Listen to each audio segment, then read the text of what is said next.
నా పేరు సునీత అండి. నేను 2009 నుంచి ఇక్కడే హైదరాబాద్లో ఉంటున్నా. నితిన్ కుమార్ కామిని అని ఒక పర్సన్తోనే నాకు ఒక కామన్ ఫ్రెండ్ త్రూ ద్వారా నేను ఇంట్రడ్యూస్ అయ్యానండి. నాకు పరిచయం అయింది తనతోనే. తిన నాకు యుఎస్ తీసుకెళ్తా అని కమిట్మెంట్ ఇచ్చాడు. తర్వాత నాకు ఎండ పడి ప్రపోజ్ చేసి రిలేషన్షిప్లో నేను ఉన్నాను 2 years. సో నాకు కొన్ని ప్రామిసెస్ ఇచ్చి పెళ్ళి చేసుకుంటా అని తన భార్యకి ఒప్పించి నాకు పెళ్ళి చేసుకుంటా అన్నాడు.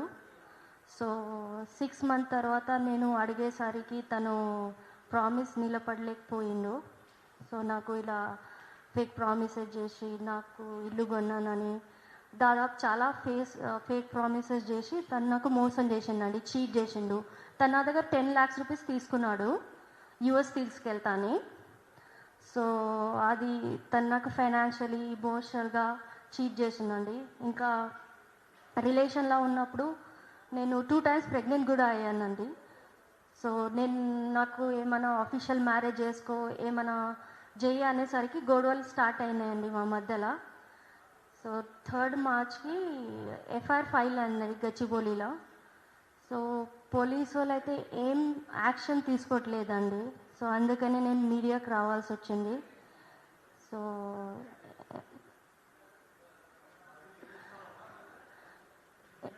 సార్ ఏం కావాలంటే నా లైఫ్ సగం డ్యామేజ్ అయిపోయింది సార్. ఆల్మోస్ట్ నా లైఫ్ డ్యామేజ్ అయిపోయింది. పోలీసు వాళ్ళకి అయితే ఆయనని అరెస్ట్ చేయాలని అదే ఉద్దేశమే లేదండి. పోలీసులు నేను ఒక 10 times పిఎస్కి వెళ్ళాను, వాళ్ళు ఎలాంటి నాకు సపోర్ట్ చేయలేరు. సో అరెస్ట్ చేయలేరు, ఏం చేయలేరు. సో నాకేంటంటే అట్లీస్ట్ తనని అరెస్ట్ చేయాలి. నన్ను ఫైనాన్షియల్గా తను చీట్ చేసిండు డబ్బుల తర్వాత. కానీ నా లైఫ్ అనేది ఏంటి సార్ అప్పుడు తెలియదు కదా సార్. మా ఫ్యామిలీ వాళ్ళు నాతో మాట్లాడతలేదు సగం.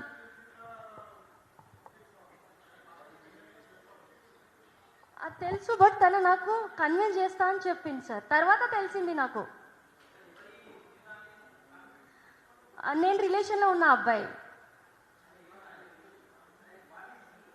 What is he's from Hyderabad only. He's into business. We got introduced one of common friend. ఒక కామన్ ఫ్రెండ్తో నేను తనని కలిశాను సార్. తనని కలిశాక తన నా ఎంట పడ్డాడు. ఎంట పడి నాకు ప్రపోజ్ చేసిండు.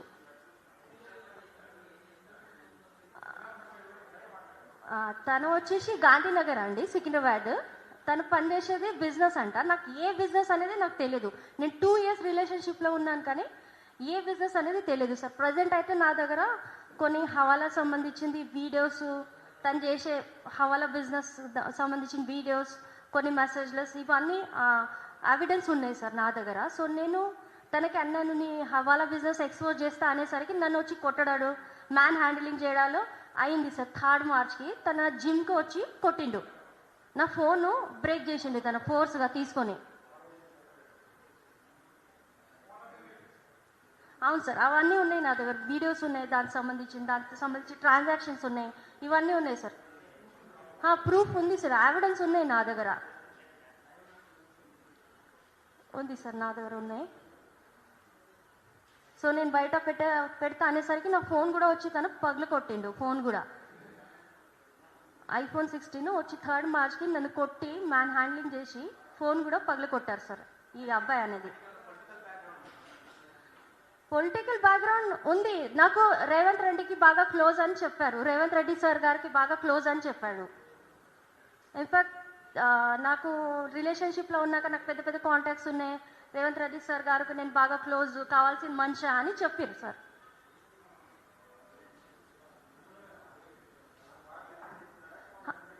నేను ఆయనతో పని చేశాను, బాగా కావాల్సిన వాళ్ళు మనిషి అని చెప్పింది సార్ నాకు ఎప్పుడైతే నేను రిలేషన్షిప్లో ఉన్నాను. ప్రూఫ్ అంటే నేను వాళ్ళ పెళ్లి వీడియోస్ చూపించారు, వాళ్ళ కూతురు పెళ్లి వీడియోస్ చూపించారు. అప్పుడు అయి నేను నమ్మాను. సీఎం గారు ఉన్నారు కదా, సీఎం గారి కూతురు మ్యారేజ్ అప్పుడు యూట్యూబ్లో కొట్టి చూస్తే తను ఉన్నారు పక్కనే. సో నేను అప్పుడు నమ్మడం జరిగిందండి.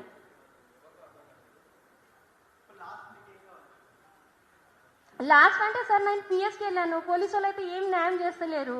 నాకు కనీసం మీడియా వాళ్ళైనా సపోర్ట్ చేయాలి కదా సార్.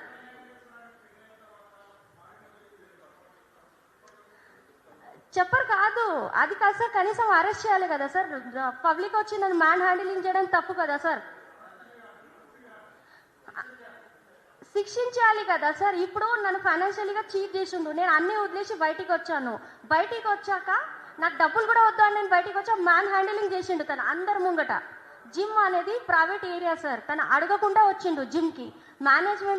జిమ్ మేనేజ్మెంట్ వాళ్ళు నా మీద యాక్షన్ తీసుకున్నారు సార్. సో నాకేం కావాల్సిందంటే, నాకు ఇప్పుడు వాళ్ళైతే ఏమీ చేస్తలేరు మీడియా వాళ్ళు. కనీసం నాకు రిక్వెస్ట్ ఏంటంటే సీఎం గారికి, ఇంకా కమిషనర్ గారికి, ఇంకా అలాగే మీడియాలో ఉన్నారు వాళ్ళు నాకు సపోర్ట్ చేయాలని. ఎందుకంటే నేను ఇక్కడ ఒకదానే ఉంటాను, నా పేరెంట్స్ వచ్చేసి ఊళ్ళో ఉంటారండి. సో వాళ్ళకి ఏం సంబంధం లేదు. సో అంతే కదండి. ఇప్పుడు తన ఏదైతే ప్రామిస్ చేశారో నిలబడుకోవాలి కదా, తన ప్రామిస్ ఖచ్చితంగా దాని మీద నిలబడాలి కదా సార్. అదే సార్, నాకు డబ్బులు కాదు, నేను డబ్బుల కోసం తను ఉండలేదు. నా లైఫ్ అనేది ఏంటి, సగం లైఫ్ నా డ్యామేజ్ అయిపోయింది. తను అట్లీస్ట్ హిడెన్ ఉన్నాడు. తను నిజంగానే ఇది ఉంటే, స్ట్రైట్ ఫార్వర్డ్ ఉంటే వచ్చి మాట్లాడాలి. కనీసం పిఎస్ వాళ్ళతో వచ్చి మాట్లాడాలి, నాతో వచ్చి మాట్లాడాలి కదా. నాకు కావాల్సింది ఏంటంటే మ్యారేజే కదా సార్. నా లైఫ్ ఏంది, సగం లైఫ్ డ్యామేజ్ అయింది. డబ్బు మ్యాటర్ కాదు ఎప్పటికే, తనకే నేను ఇచ్చాను డబ్బు. సో డబ్బు మ్యాటర్ కాదు సార్. నా దగ్గర ట్రాన్సాక్షన్స్ ఉన్నాయి సార్. ట్రాన్సాక్షన్ నా దగ్గర ప్రెగ్నెన్సీ రిపోర్ట్స్ ఉన్నాయి, మెడికల్ రిపోర్ట్స్ ఉన్నాయి. తనే పే చేసిండు, అన్ని తన పేరు మీద ఉన్నాయి. ఇప్పుడు ఏంటంటే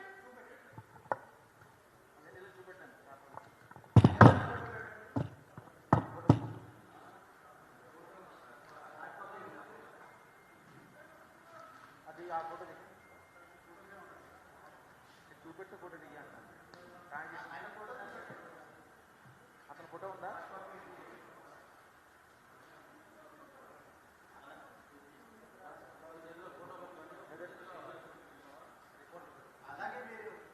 చూపెట్టండి అది.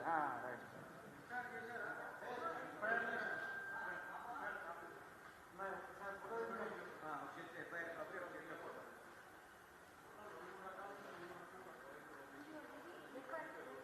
చేతిలో ఫోటో పట్టుకొని ఒక చేతిలో అది పట్టుకోండి.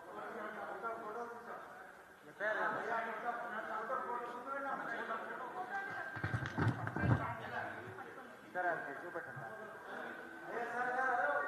మొబైల్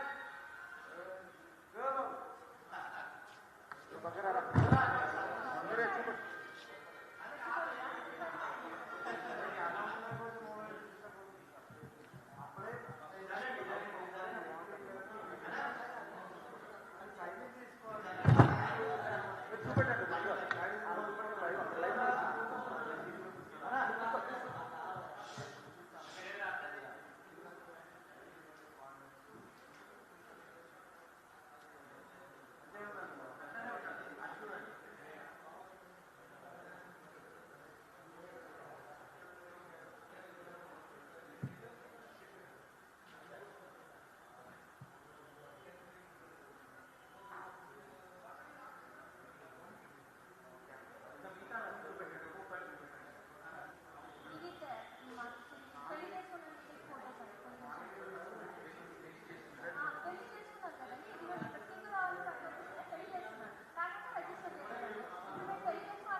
నితిన్ కుమార్ కామిని. ఇంటి పేరు కామిని. ఇంటి పేరు కామిని. ఎవరు ఇక్కడ హైదరాబాద్ ఎక్కడ ఉంటాడు? మణికొండ డాలర్ వాళ్ళ మమ్మీ ఎక్కడ పంపండి. వాళ్ళ మమ్మీ ఇలాంటి ఫేక్ ఫొటోస్ ఇచ్చేసి, ఇదండి నేను కార్ కొన్నానని, తర్వాత కూడా నేను బయటికి వచ్చాక నేను ట్రాప్ చేయడానికి ట్రై చేసిండు. ఇదండి. సో ఇది మేము తిరిగింది ఫొటోస్, ఇంకా పెళ్లి చేసుకున్నట్లు ఫొటోస్ అండి. ఇంకా వచ్చేసి గాంధీనగర్లో ఉంటారండి వాళ్ళ మమ్మీ వాళ్ళు.